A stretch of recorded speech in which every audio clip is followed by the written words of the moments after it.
Una vez más estamos llegando hasta la comodidad de su hogar a través de nuestro programa, de nuestra conversación, El Mundo de la Biblia. Buenos días, en cualquier parte del mundo donde nos sintonice. Este es Eduardo Quijano para ustedes desde la ciudad de Gatesburg, en Maryland, la costa este de los Estados Unidos. Desde acá transmitimos nuestro programa El Mundo de la Biblia. Estamos hablando acerca de Egipto, la historia de Egipto, algunas profecías que se dieron para con la tierra de Egipto, su cumplimiento en la historia y el futuro que se presenta para Egipto.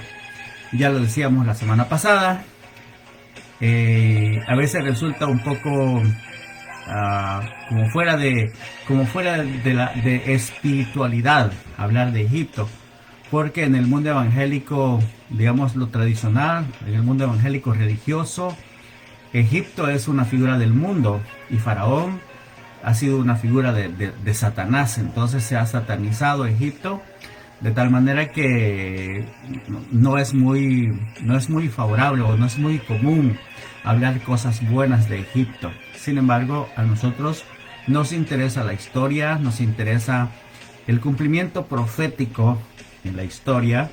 Y esa es la razón por la que nos hemos gastado horas y horas y horas en el estudio, en el análisis, en la investigación acerca de Egipto. Y una de las cosas que encontramos, que nos han sorprendido grandemente, es el hecho de que Egipto, en el periodo de la decadencia, y más específicamente allá por el año 700,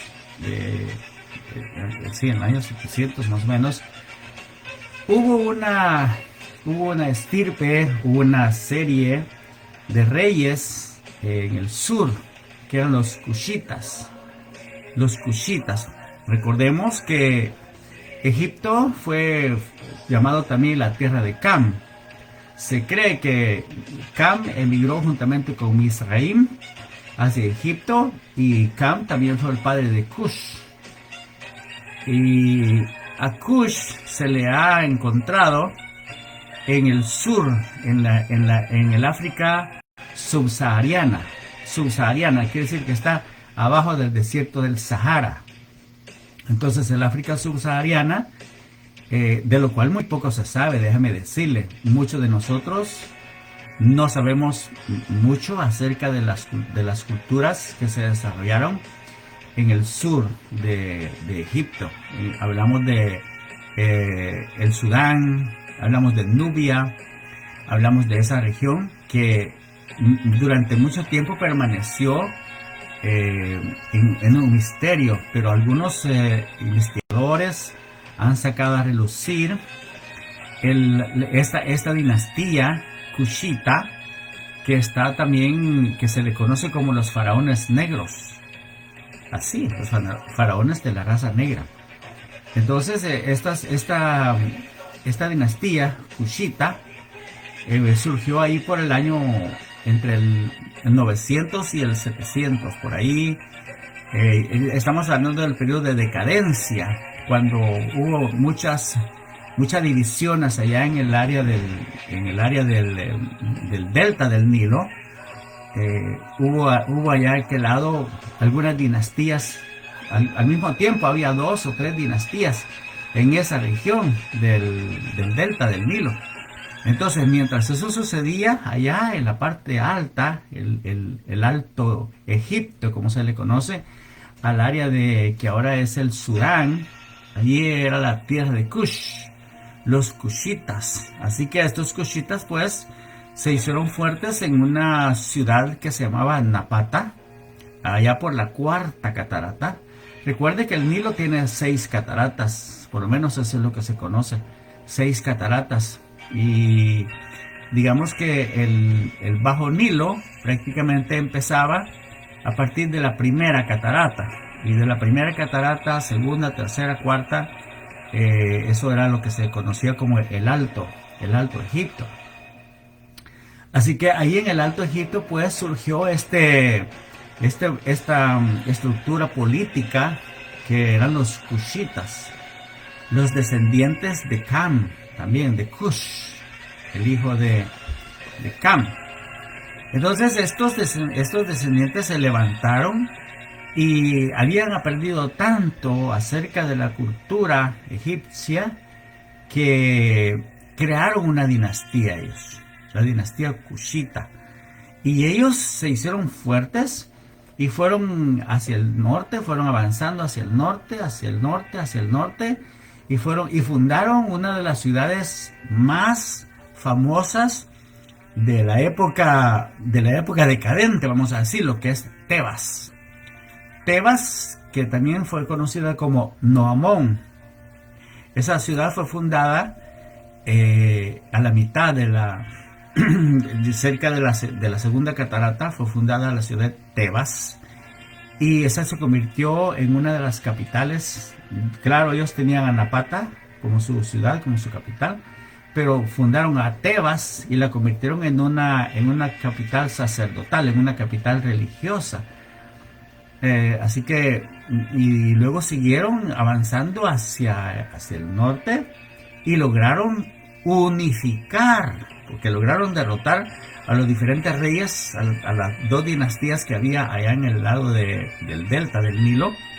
Los derrotaron y se constituyeron ellos como los reyes de todo el Egipto. Unificaron el Egipto, y según parece fue la última vez que Egipto estuvo unificado, y fue la última vez, como le digo, ya en el periodo de decadencia, allá por el año 730, 740. Egipto fue última vez una potencia.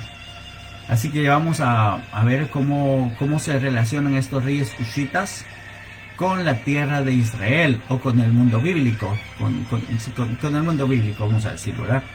Pero antes quiero hacerle ver un detalle que lo investigué esta semana acerca de quién podría haber sido el faraón del Éxodo. Creo que ya lo habíamos mencionado la vez anterior cuando hablamos del libro del Éxodo, acá en el mundo de la Biblia, recién que iniciamos el mundo de la Biblia. Éxodo fue el segundo libro del cual conversamos. Eso habrá sido allá por la tercera semana de enero del 2021. Así que estaba viendo la Biblia entonces, y estaba mirando un detalle en el libro del Éxodo, que según algunas 2 o 3 cronologías que existen, se cree que, por ejemplo, allá por el 1500, cuando digamos que estaba iniciando el tercer imperio, que es lo que se le conoce como el Imperio Nuevo, fueron aquellos faraones que se llamaron Tutmosis 1, 2, 3, y luego Amenhotep, y Tutmosis IV, Amenhotep, y hasta que llegamos al año 1450, que fue la fecha aproximada del Éxodo, 1450. Amenhotep II era el faraón de ese tiempo, de la dinastía número 18. El faraón de la dinastía 18, Amenhotep. Así que por ahí anda la cosa. Y cuando llegamos a la dinastía 19, ya en el año 1300, del 1300 al 1200, tenemos a Seti, a Ramsés II y a Merneptah. Ese Ramsés II fue el faraón que usurpó la historia, vamos a decirlo así, usurpó la historia. ¿Por qué? Porque él hizo borrar los nombres de los faraones anteriores de todos los monumentos de Egipto, de casi todos, y puso el nombre de él. Esa es la razón por la que se cometió el error en la película de los 10 mandamientos, donde se pone a Ramsés como el rival de Moisés. Usted sabe, usted ha visto la película. Moisés es el actor galardonado que se llama Charlton Heston, y Jules Briner es Ramsés. Una película espectacular. Y como dice allí, está basada en los escritos de Josefo, Filón y, por supuesto, dice la Biblia. Pero ahora, a través de los nuevos descubrimientos, se ha comprobado pues que el Ramsés que aparece en la película de los 10 mandamientos como el faraón del Éxodo, no era él. Él vino hasta 200 años después. Pero él usurpó la historia porque, como le dije, borró los nombres, los nombres de algunos monumentos de Egipto y puso el nombre de él. Así que no, pero el faraón del Éxodo entonces se cree que pudo haber sido Amenhotep II. Así que ahí dejémoslo. Luego, en este periodo de decadencia, como le dije, vinieron otros faraones y llegamos, por ejemplo, al faraón que fue el suegro de Salomón. En el periodo de decadencia, ya estamos hablando como del 970, 970. Este suegro de Salomón puede haber sido Sisac. Y tengo un detalle acerca de este faraón, también aquí entre mis notas, en el primer libro de los Reyes, capítulo número 14 seguramente va a estar. Primer libro de Reyes, capítulo 14. Vamos a ver.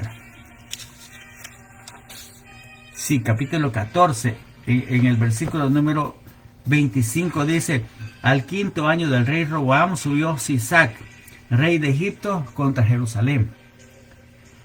Cronológicamente, este es el primer nombre de un faraón que se menciona en la Biblia. Si seguimos la línea cronológica, este es el primer nombre que se menciona. Habla de Sisac. ¿Quién era este Sisac? El primer faraón de la dinastía 22, también conocido por Sesonquis, el historiador que se llama Julio Africano, le llama Sesonquis, y también Eusebio de Cesarea, el otro historiador, le llama Sesoncosis. En los monumentos también Champollion, usted se recuerda que alguna vez le he mencionado a Champollion, que era un asistente de Napoleón Bonaparte. Este Champollion, en algunos de los monumentos que encontró, aparece por primera vez el nombre de Shechonik o Sheshnek.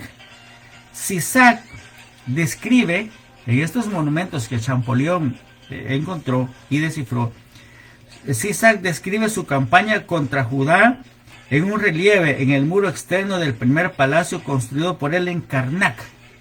Usted ha oído hablar de las ciudades de Karnak y Luxor, que son dos ciudades religiosas en el valle del Nilo, cerca del Valle de los Reyes, Karnak y Luxor, en el cual más de 130 figuras con las manos atadas eran llevadas por Faraón ante los dioses Amón y Mut.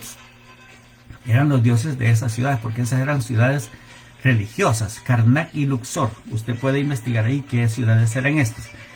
Las figuras de aquella larga fila de cautivos son cubiertas en la parte inferior del cuadro por letreros con nombres cuyos marcos adornados con pináculos representaban las ciudades conquistadas.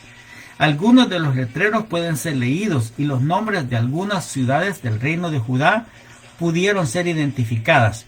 Sisac probablemente se había concentrado en la conquista y el saqueo de las ciudades. ¿Quién era este Sisac? Este Sisac era el suegro de Salomón. Recuerde que la Biblia dice que Salomón se casó con la hija de Faraón. Pero en esos días Jeroboam había tenido una contienda con Salomón por causa de los impuestos. Y Jeroboam tuvo que huir a Egipto. Entonces, mi punto es este. Jeroboam le contó al faraón, rey de Egipto, que Salomón se bañaba en oro, fíjese. Por eso es que ahora viene Sisac en el año quinto de Roboam, o sea, después de la muerte de Salomón, tomó los tesoros de la casa de Jehová, los tesoros de la casa real, y lo saqueó todo. También se llevó todos los escudos de oro que Salomón había hecho. Ahí es donde aquel Roboam hizo escudos de bronce, ¿se recuerda? Bueno, Eso está ahí. Así que ese punto es importante porque cronológicamente es el primer faraón que se menciona en la Biblia por nombre. Luego, vamos a ver, este es Isaac, entonces era de la dinastía, dijimos 22. Ahora, más adelante, hablando de las profecías, vamos a encontrar ahí por el año 740 antes de Cristo una profecía o varias profecías muy significativas en el libro de Isaías. Le dije la vez pasada que Isaías 19, 20, 21 hablan acerca de Egipto. Pero esto está bien tremendo porque dice que hablando de Egipto, mire lo que dice aquí. Jehová monta sobre una ligera nube y está llegando a Egipto, y los ídolos de Egipto temblarán delante de él, y se derretirá el corazón de los egipcios dentro de ellos. Levantaré egipcios contra egipcios, y cada uno peleará contra su hermano, cada uno contra su prójimo, ciudad contra ciudad, y reino contra reino. Y el espíritu de Egipto se desvanecerá en medio de él, y destruiré sus planes, y consultarán a sus imágenes, a sus hechiceros, a sus evocadores y a sus adivinos. Y entregaré a Egipto en manos de un amo duro, un rey violento se enseñoreará de ellos, dice el Señor Jehová de los ejércitos. Y las aguas del mar faltarán, y el río se agotará y se secará. Los canales apestarán, se agotarán y se secarán las corrientes de Egipto. La caña y el carrizo se marchitarán. La pradera de junto al río, de junto a la ribera del río, y toda sementera del río se secarán, serán aventadas y esparcidas. Los pescadores se entristecerán. Bueno, todo esto, mira lo que dice más adelante. Ciertamente están locos los príncipes de Zoán, los más prudentes consejeros de Faraón, dan consejos estúpidos. ¿Cómo diréis a Faraón, yo soy hijo de los sabios, el hijo de los reyes antiguos? ¿Dónde están ahora aquellos tus sabios? Que te digan ahora, y te hagan saber qué es lo que Jehová de los ejércitos ha determinado sobre Egipto. Se han entontecido los príncipes de Zoán, se han engañado los príncipes de Memphis, engañaron a Egipto los que son la piedra angular de sus tribus. Ajá, ¿qué es lo que pasó? ¿Y qué es lo que pasó aquí? Esto estamos hablando 740 antes de Cristo. Cerca de 100 años después, vamos a decirlo, porque aquí era en la época del rey Sennacherib, rey de Asiria, el que en el 720 llevó cautivos a las 10 tribus del norte de Israel y que repobló las ciudades, el rey Sennacherib. Pero a la muerte de Sennacherib, oigan esto, después de una pelea ahí entre sus hijos, logró hacerse con el trono su hijo Esarhadón. Este Esarhadón, después de controlar todo lo que era Siria-Palestina, siguió hacia el sur y cruzó la península del Sinaí y llegó precisamente ahí donde estaba el delta del Nilo, donde están estas ciudades de Zoán, de Memphis. Eran las ciudades, las grandes metrópolis, las grandes capitales del imperio, ahí de lo que se le llamaba el Bajo Egipto. En este momento, acá, se recuerda que le dije que había una división,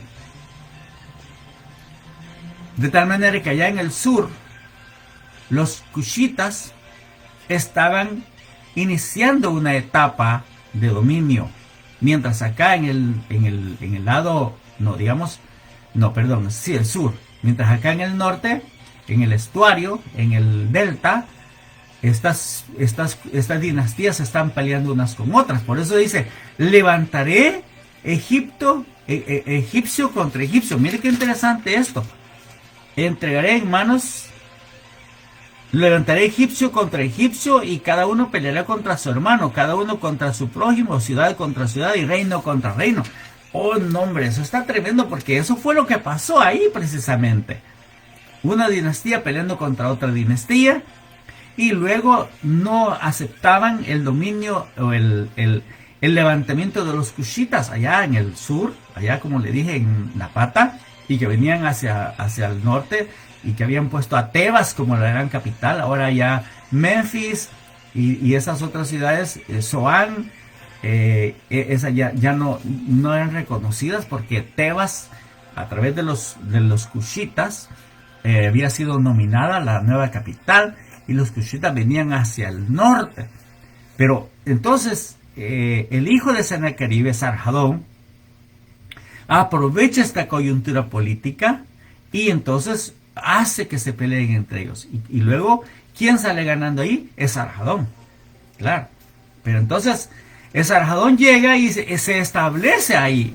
Si usted lee la historia, no es una cosa tremenda porque un faraón se une con Esarhadón y pelea contra el otro faraón. Que no eran faraones, eran reyes de diferentes dinastías, porque faraón es cuando el imperio está unificado, entonces se llama faraón, pero los demás son reyes de dinastías, reyes que reinaron por un poquito de tiempo, pero que reinaron en áreas geográficas diferentes. Pero faraón es cuando está reinando todo, sobre toda la casa de Egipto. Entonces, pero aquí Esarhadón procura aliarse con ellos. Por eso dice maravillosamente la profecía, el verso 2 del capítulo 19, levantaré egipcio contra egipcio, hermano contra hermano, ciudad contra ciudad, reino contra reino, dentro del territorio de Egipto, como le dije, básicamente en el norte, todo lo que es el delta del Nilo, la parte más rica, aparentemente, porque era el delta. Así que una vez que Esarhadón logra controlar esta parte del norte de Egipto, entonces inicia su campaña hacia el sur, pero muere. Esarhadón muere. Y le sucede su hijo, el que se le conoce como el grande y glorioso Asnapar. Según el libro de Esdras, capítulo 4, verso 10, creo que ese es, Esdras 4:10, lo nombra el grande y glorioso Asnapar, así lo llama Esdras, así lo llama, yo no sé, a mí no me diga nada. Traguito de café. Acá en la costa este en este momento son las 10:54 de la mañana y estoy tomándome mi tercera taza de café. ¡Ah, qué rico! Oiga, qué delicioso es amanecer y dar gracias a Dios por la oportunidad que tenemos de respirar y de oler el rico aroma del café, como dice mi amigo Jorge Celedón. Ahí busca usted quién es Jorge Celedón. Y dice que le gusta despertar cada mañana y le gusta el sorbo del café. Bueno. Entonces, acá pues son como le dije, las 10:55 de la mañana. Y estamos hablando acerca de las profecías cumplidas acerca de Egipto, cumplidas en la historia. Esta profecía fue dada en el año 740. Y esta caída se dio unos 70 años después, digamos en el año 670, más o menos 670 muere Esarhadón y le sucede Asurbanipal, que se le conoce como el grande y glorioso Asnapar, así le llama Esdras 4:10. Asurbanipal fue muy diferente a muchos de los reyes egipcios. Asurbanipal ha pasado a la historia como un gran rey. Fue uno de los reyes más intelectuales de los asirios. Perdón si dije otra palabra, pero era asirio. Era uno de los reyes más inteligentes, más más preparado, muy intelectual. Tanto es así que se descubrió entre las ruinas de Nínive, creo que fue Henry Layard el que descubrió, o Rawlinson, bueno, alguien de esos arqueólogos famosos descubrió lo que se le conoce como la biblioteca de Asurbanipal, constituida por unas 20.000 tablillas de arcilla. Eso fue increíble, era la biblioteca de Asurbanipal en Nínive. Así que, porque Asurbanipal era un rey muy intelectual. Entonces ahora, ¿qué es lo que sucede? Asurbanipal va a retomar la guerra donde la dejó Esarhadón, su padre. Así que Asurbanipal va a enfrentar ahora a los reyes nubios, se llaman también reyes nubios. Esos reyes nubios, uno de los más, no digamos famoso, pero es el que la Biblia menciona, el Tirhaka, o también se le llama Taraka. Este rey, que fue uno de los miembros de la dinastía Kushita, que fueron las dinastías, vamos a decirlo, 18, no fueron eso estamos hablando de dinastías 20, 21, no, de la dinastía 25 en adelante, por allá, la dinastía 22 en adelante, 22. Entonces estos reyes kushitas, entonces eran los faraones negros, que le miento. Asurbanipal entonces fue para allá y destruyó Tebas. La caída de Tebas está descrita, vamos a ver, en una obra que se llama, creo que se llama la Tebaida. Fue escrita por un griego, de aquellos que escribían epopeyas. Pero fíjese que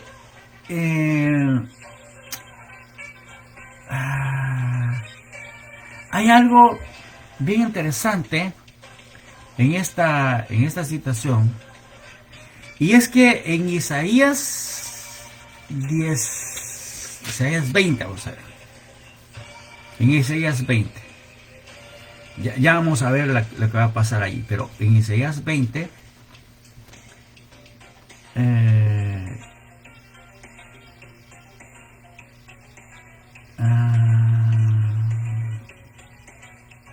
21, no, 20 es. Todavía aquí en el 19,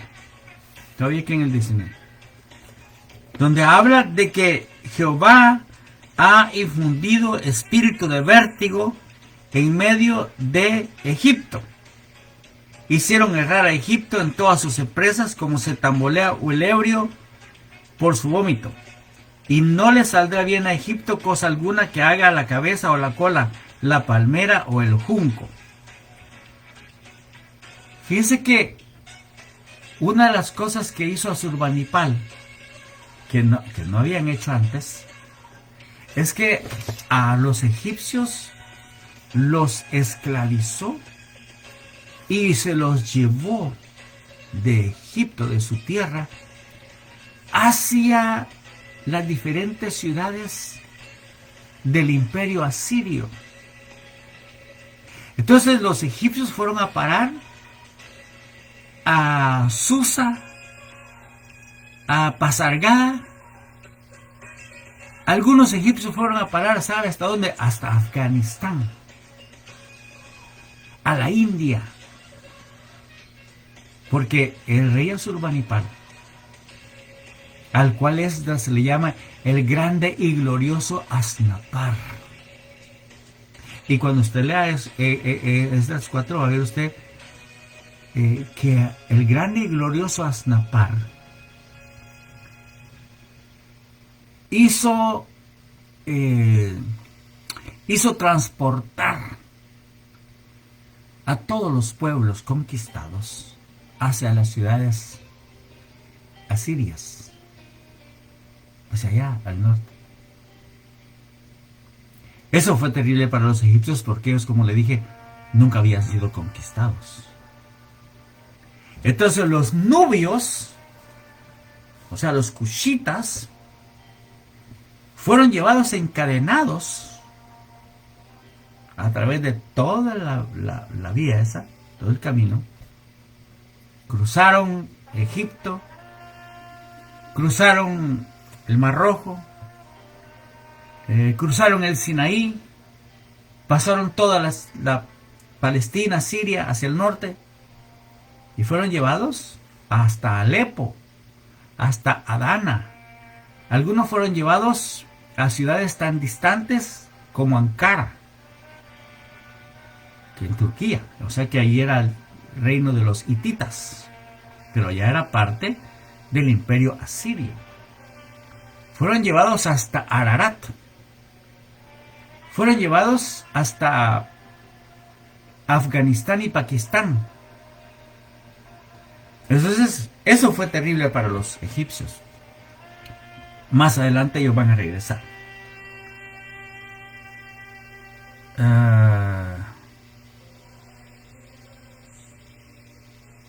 Ya, hay un tema aquí que me está picando la lengua por decírselo, pero se lo voy a dejar para el final, ya les voy a decir. En el libro de Ezequiel, entonces, este es el fin de Tiraca, ¿verdad? Más o menos año 663. Más adelante, cuando después de la caída de Nínive, porque después de la muerte de Asurbanipal, ya usted sabe, hubo varias revueltas y ahí se levantaron todos los países que habían sido humillados, vamos a decirlo, cruelmente por los asirios. Estamos hablando de elamitas, de persas, de medos, ¿cómo se llama? Egipcios. Todos los países de alrededor que habían sido humillados, que habían sido aplastados por el poder asirio, se rebelaron. De tal manera que Nínive cae, usted sabe, en el 612, gracias a aquella gran alianza que hay, dirigida por Nabopolassar y por Ciaxares. Entonces hay una gran alianza en el año más o menos 620. Hay una gran alianza y en el 612, después de unos 7 u 8 años de sitio, Nínive cae. Nínive cae estrepitosamente. Eso está narrado por el libro de Nahum, el profeta Nahum. Y cuando Nahum habla de la caída de Nínive, le recuerda... eso está tremendo. Nahum... ¿Dónde está? Nahum 3, 25 quizás. Nahum capítulo 3, versículo 8. Todos los que te vean se apartarán de ti y dirán: Nínive asolada, ¿quién se compadecerá de ella? ¿Dónde te buscaré consoladores? ¿Eres tú mejor que Tebas, que estaba asentada junto al Nilo, rodeada de aguas, cuyo baluarte era el mar? ¿O Etiopía era su fuerza? También Egipto y esos Nínive, Tefut y Libia fueron sus ayudadores. Sin embargo, dice, ella fue llevada en cautiverio, también sus pequeños fueron estrellados en la ciudad encrucijada de todas las calles y echaron suerte sobre sus nobles y todos sus grandes fueron cargados en cadenas. Nahum está hablando de lo que hizo Asurbanipal. Tebas, la ciudad que se llamaba Noamón, o ciudad de Amón, antigua capital del Egipto, del Alto Egipto. Dicha ciudad había poseído la más alta civilización del mundo antiguo y fue capital de los faraones de las dinastías 18, 19 y 20. Su arquitectura fue la admiración de los romanos y de los griegos. Estos la llamaron Diospolis, o sea, ciudad de Zeus. Estaba situada a ambos lados del Nilo. Homero la describe como la ciudad de las 100 puertas.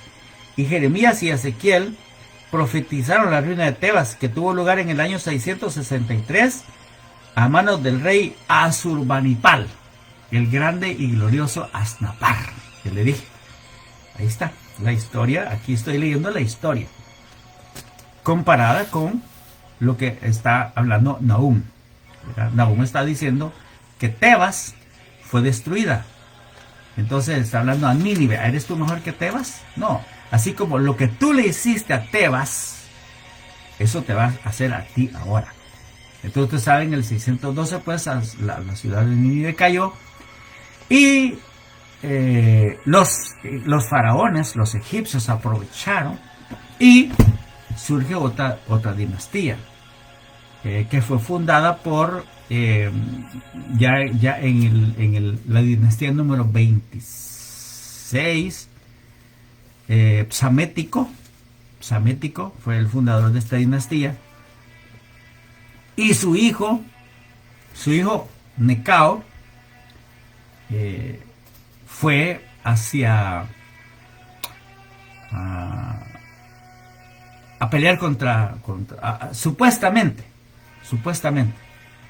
a colaborar con el rey de Asiria, pero en el camino se encontró con Nabucodonosor, que ya había derrotado a los asirios, y venía ya después de la muerte de Nabopolassar viene Nabucodonosor, año 609, 3 años después de la caída de Nínive.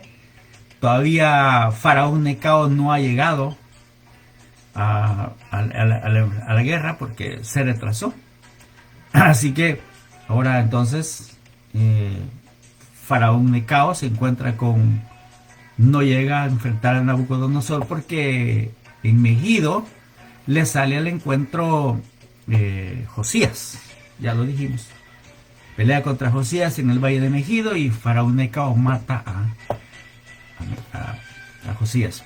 Y luego en Carquemis, la famosa batalla de Carquemis, Faraón Necao es derrotado. Eso estaba profetizado también en el libro de Jeremías. Ahí gritaron: Faraón, rey de Egipto, es destruido porque dejó pasar el tiempo señalado. Dice Jeremías 46:25. Dice, ahí gritaron: Faraón, rey de Egipto, es destruido, dejó pasar el tiempo señalado. Hablando de Necao. Ahora, en el libro de Ezequiel, como le dije, hay detalles que lo voy a ver en un minuto. Ezequiel 30. Ezequiel, ¿qué es? 30 creo que está. 29 y 30. En Ezequiel 29. Aquí están las profecías que le dije que están fechadas. Por ejemplo, esta profecía fue dada en enero del año 587. Enero del 587. Aquí ya estamos hablando de la última parte del periodo de la decadencia. Los últimos estertores de Egipto, vamos a decir, con Faraón Necao, ¿verdad? El hijo de Psamético. Hijo de hombre, pon tu rostro contra Faraón, rey de Egipto. Hasta hablando de Necao. Así dice el Señor Jehová: aquí que yo estoy contra ti, Faraón, rey de Egipto, el gran dragón que yace en medio de los ríos, del cual dijo: mío es el Nilo, pues yo lo hice para mí. Yo pues pondré garfios en tus quijadas, y haré que los peces de los ríos se peguen a tus escamas, y te sacaré de en medio de tus ríos, y todos los peces de tus ríos saldrán pegados a tus escamas. Acuérdese que estos profetas como Isaías y Ezequiel son profetas poéticos. El más grande dramaturgo de la historia para mí es Ezequiel, el más grande dramaturgo. Y eso es que he leído a Shakespeare, y he leído a Esquilo, a Sófocles, y también he leído a Homero con su gran epopeya que se llama la Ilíada. Así que, pero no hay nadie que se compare con Ezequiel, para mí, hablando de mi gusto personal. Para mi gusto personal, Ezequiel es el más grande dramaturgo de la historia.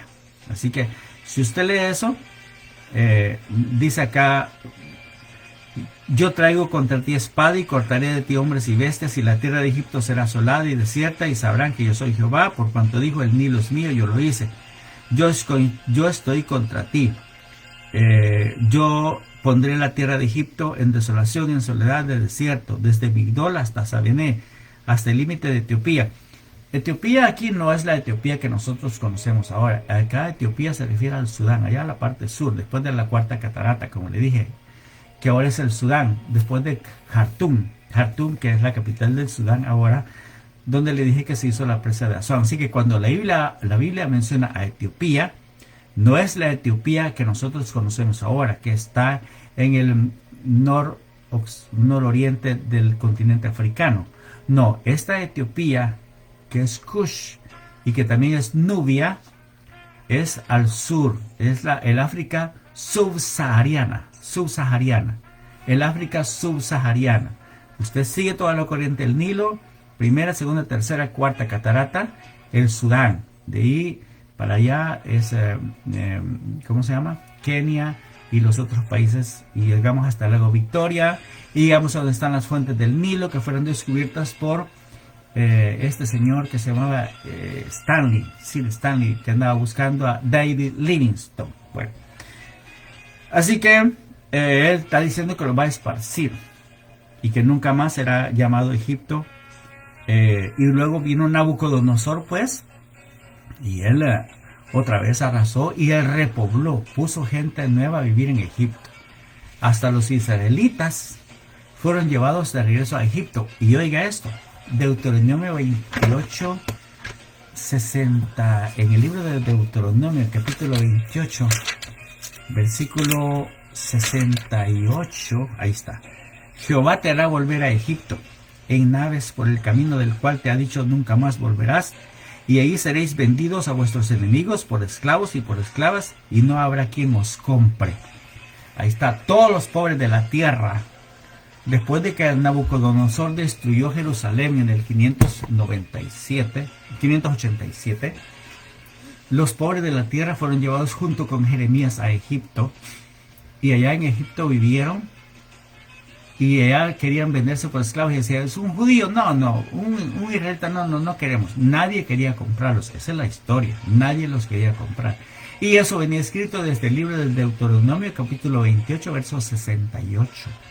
Lo último que le quiero decir, y que se lo voy a leer acá, es para que vea cómo Dios es el Dios todopoderoso, Dios es el Dios del universo.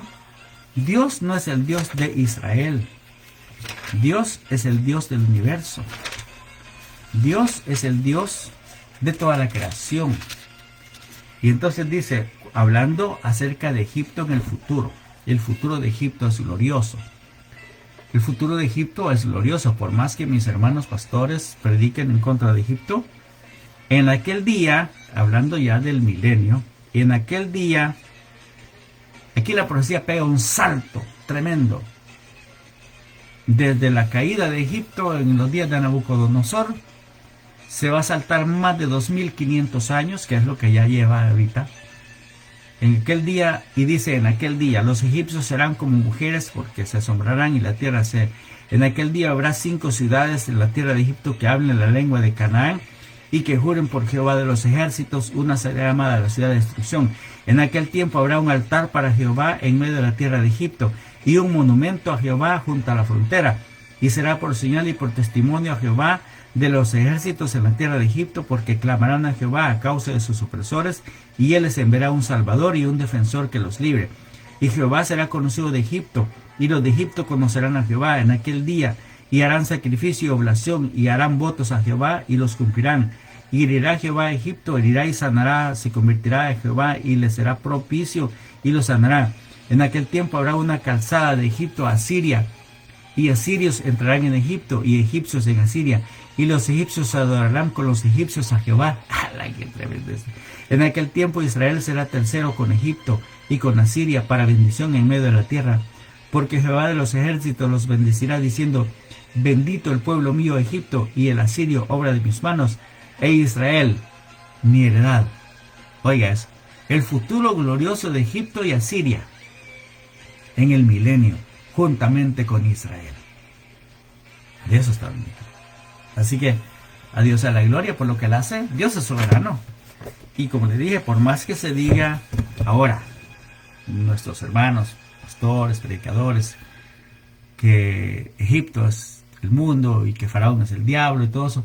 Está bien que lo diga, pero también deben de decir que hay un futuro glorioso que espera a Egipto y a Asiria. ¿Por qué? Porque la boca del Señor lo ha dicho. Y todo lo que Él ha dicho será cumplido. Así que a Dios sea la gloria. Para mí es un privilegio enorme, como le dije, poder conversar con usted. Hemos llegado hasta aquí con Egipto. Y la otra semana, si el Señor permite, conversaremos un poco acerca de lo que es la ciudad de Jerusalén. Desde sus inicios, creo que ahí nos vamos a llevar un poquito de tiempo, porque Jerusalén es una de las ciudades con una de las historias más largas. Porque de Jerusalén estamos hablando desde los días de Abraham, allá por el capítulo 14 de Génesis, hasta los diferentes periodos que Jerusalén ha pasado. De eso vamos a hablar la próxima semana. Jerusalén, de la cual el Señor lamentó, diciendo: Jerusalén, que matas a tus profetas y apedreas a los que te son enviados. Cuántas veces quise cobijar a tus hijos debajo de mis alas, como la gallina a sus polluelos, y no quisiste. Tiempo vendrá en que serás dejada desierta, y no me verás más hasta que diga: bendito el que viene en nombre del Señor. Bueno, así que vamos a hablar de Jerusalén, los diferentes nombres que ha tenido, las diferentes formas de gobierno a las cuales ha estado sometida, y todas las profecías respecto a Jerusalén. Vamos a hablar de eso la próxima semana. Vamos a ocupar unas 2 o 3 conversaciones seguramente, porque hay mucho que hablar sobre Jerusalén, la que se le conoce como la ciudad santa para el judaísmo, para el islam, para el cristianismo, y digamos que es una ciudad santa para el mundo entero. Al mismo tiempo es una ciudad pesada, es como una piedra de tropiezo para el mundo entero también. Vamos a hablar de eso la próxima semana, primero Dios, sin fanatismos religiosos, sin dogmatismos tampoco, sino la historia.